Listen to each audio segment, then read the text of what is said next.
Walk board సవరణ బిల్లుకు సంబంధించి మనకు ఇండియాలో ఇప్పుడైతే ఎక్కువగా చర్చ అయితే జరుగుతుంది. అసలు ఈ వాక్ బోర్డుకు సంబంధించి ఎన్ని భూములు ఉన్నాయని మనం చూసుకున్నట్లయితే మీరు షాక్ అయిపోతారు. మన ఇండియాలో మొత్తం రైల్వే డిపార్ట్మెంట్ కి అలాగే డిఫెన్స్ ఉంది కదా, ఆర్మీ వాళ్ళకు సంబంధించి భూములు ఎక్కువగా ఉన్నాయి. దాని తర్వాత వాక్ బోర్డుగా ఎక్కువ భూములు ఉన్నాయి. వాక్ బోర్డుకు సంబంధించి భూములు ఎంత ఉన్నాయని మనం చూసుకున్నట్లయితే సుమారుగా 9 లక్షల ఎకరాలైతే వాక్ బోర్డుకు సంబంధించిన భూములు మన ఇండియాలో ఉన్నాయంట.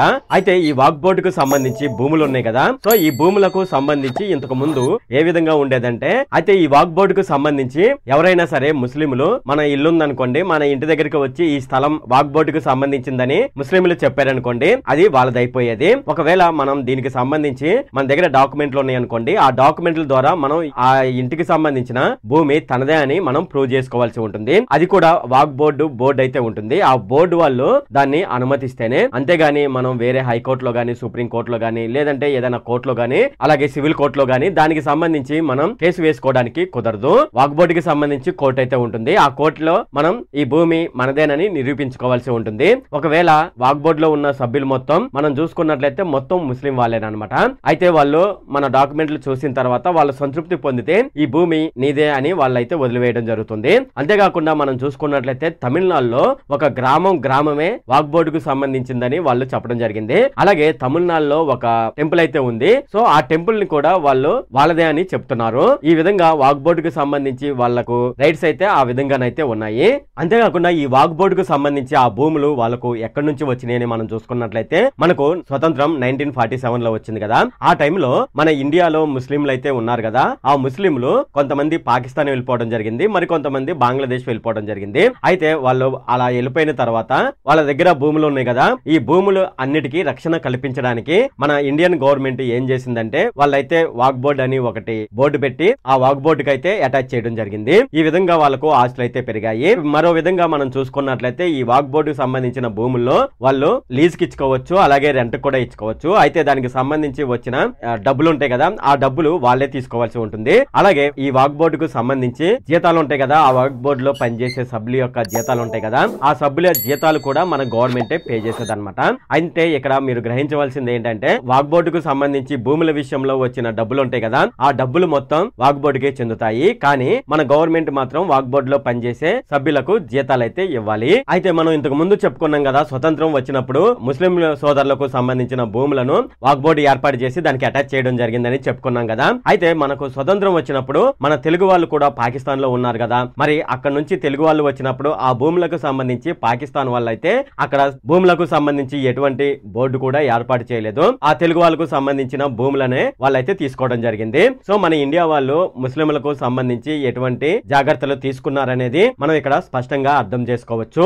అయితే మనం ఈ వీడియోలో వాక్ బోర్డు చట్టం అంటే ఏమిటి, వాక్ బోర్డు సవరణ చట్టంలో ఏముంది, వాక్ బోర్డు భూములకు సంబంధించి సవరణ ఎందుకు చేయవలసి వచ్చింది, వాక్ బోర్డు బిల్లుకు సంబంధించి సవరణ చేశారు కదా, అయితే సవరణ చేసినప్పుడు వాళ్ళు ఎటువంటి సవరణలు చేశారో అనే విషయాలు మనం ఈ వీడియోలో డిస్కస్ చేద్దాము. హాయ్ ఫ్రెండ్, నా పేరు సతీష్ బాబు. నేను ఎప్పటికప్పుడు రీసెంట్ గా జరిగిన విషయాలకు సంబంధించిన వీడియోలు అయితే చేస్తూ ఉంటాను. ఫ్రెండ్స్, మేము ఈ వీడియో చేయడానికి చాలా కష్టపడవలసి ఉంటుంది. సుమారుగా రోజుకి 8 గంటలైతే మేము కష్టపడవలసి ఉంటుంది. ఎవరైతే నా ఛానల్ ఇప్పుడు కొత్తగా చూస్తున్నారో వాళ్ళైతే తప్పనిసరిగా సబ్స్క్రైబ్ అయితే చేసుకోండి. ఇలా మీరు సబ్స్క్రైబ్ చేసుకోవడం వల్ల మేము పడిన కష్టానికి కొద్దిగా మీరు ఫలితం ఇచ్చిన వాళ్ళు అవుతారు. ఇప్పుడు మనం వీడియోలోకి అయితే వెళ్ళిపోదాం.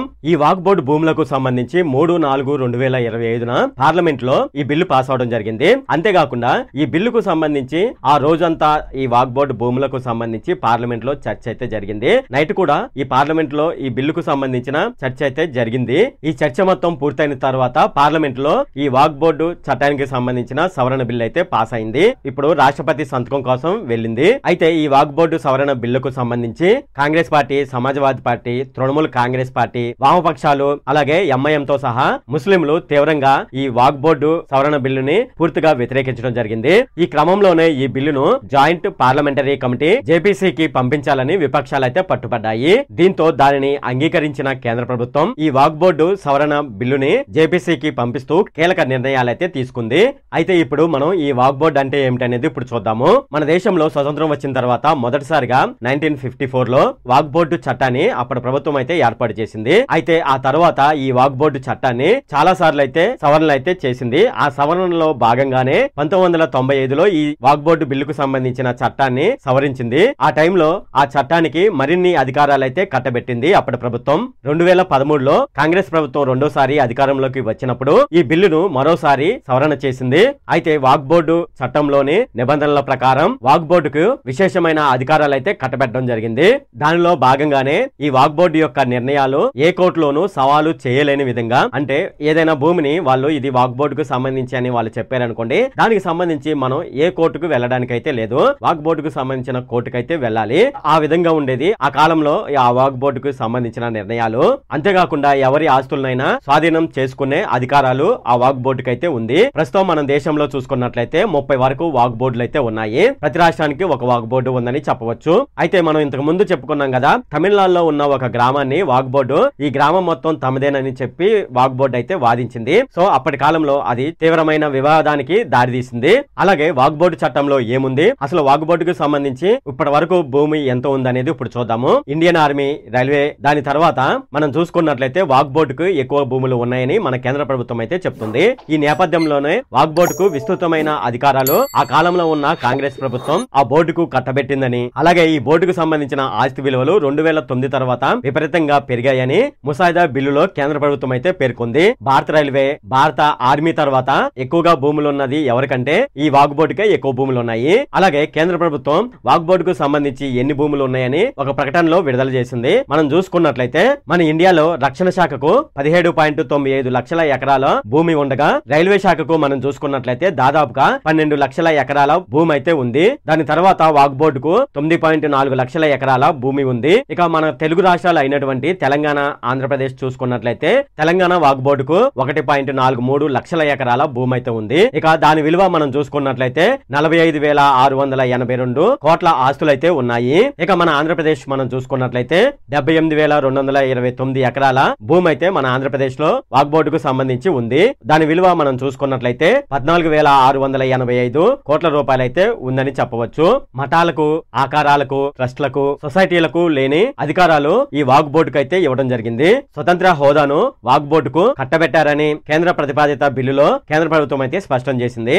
అయితే వాక్ బోర్డు బిల్లుకు సవరణ ఎందుకు చేయడం జరిగిందని మనం చూసుకున్నట్లయితే ఈ సవరణల ద్వారా వాక్ బోర్డు ఆస్తులపై కేంద్రం, రాష్ట్ర బోర్డుకు ఉన్న అధికారాలను కట్టడి చేయడం వల్ల వాక్ బోర్డు నిర్వహణలో మరింత పారదర్శకత వస్తుందని నరేంద్ర మోడీ ప్రభుత్వం అయితే భావిస్తోంది. అలాగే సెంట్రల్ లోను, స్టేట్ బోర్డులోను తప్పనిసరిగా మహిళలకు ప్రాధాన్యత కల్పించాలని ఈ బిల్లులో కేంద్రం అయితే పేర్కొంది. అలాగే వాక్ బోర్డు నిర్వహణపై పర్యవేక్షణ బాధ్యతలను ఆ జిల్లా కలెక్టర్లకు అప్పగించాలని ఆ బిల్లులో ప్రతిపాదించడం జరిగింది. అలాగే వాక్ బోర్డు ఏదైనా భూమి లేదంటే ఏదైనా ఆస్తిని తమది అని చెప్పడం ద్వారా పలు వివాదాలకు అలాగే అధికార దుర్వినియోగానికి కారణమవుతున్నాయని కేంద్ర ప్రభుత్వం తెలిపింది. అయితే ఈ వాక్ బోర్డు చట్టానికి సంబంధించి సవరణ బిల్లు చట్టరూపం దాల్చితే వాక్ బోర్డు ఇంతకు ముందులాగా ఏ ఆస్తిని స్వచ్ఛందంగా అవి ప్రకటించుకోలేవు అని భావించిన కేంద్ర ప్రభుత్వం ఈ వాక్ బోర్డు సవరణ బిల్లుకు సంబంధించి చట్టం అయితే చేసింది. అలాగే దాన్ని పార్లమెంట్ లో కూడా ప్రవేశపెట్టడం జరిగింది.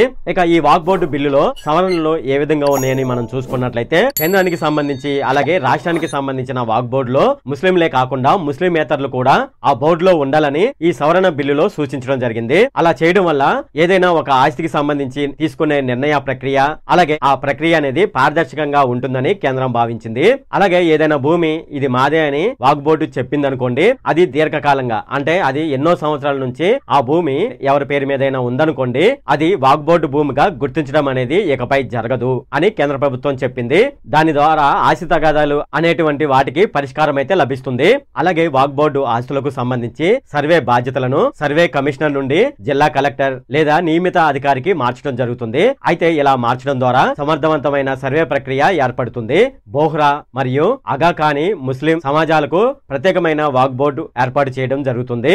అలాగే వాక్ బోర్డు ఆస్తుల రిజిస్ట్రేషన్ల కోసం కేంద్ర ప్రభుత్వానికి సంబంధించిన రిజిస్ట్రేషన్ డిజిటల్ పోర్టల్ అయితే అందుబాటులోకి రానుంది. వాక్ బోర్డు ఆస్తుల నిర్వహణలో ఇది పారదర్శకతను పెంచుతుంది. వాక్ బోర్డు ఆస్తుల్లో ఏదైనా ఆస్తికి సంబంధించిన వ్యవహారాన్ని రికార్డు చేసే ముందు ఆ ఆస్తికి సంబంధించిన వ్యక్తికి తెలియజేయాలని ఈ సవరణలో సూచించడం జరిగింది. ట్రిబ్యునల్ లో మనం చూసుకున్నట్లయితే జిల్లా స్థాయి కోర్టు న్యాయమూర్తి, రాష్ట్ర ప్రభుత్వంలో సంయుక్త హోదాలో ఉన్న అధికారులు సభ్యులుగా ఉండనున్నారు.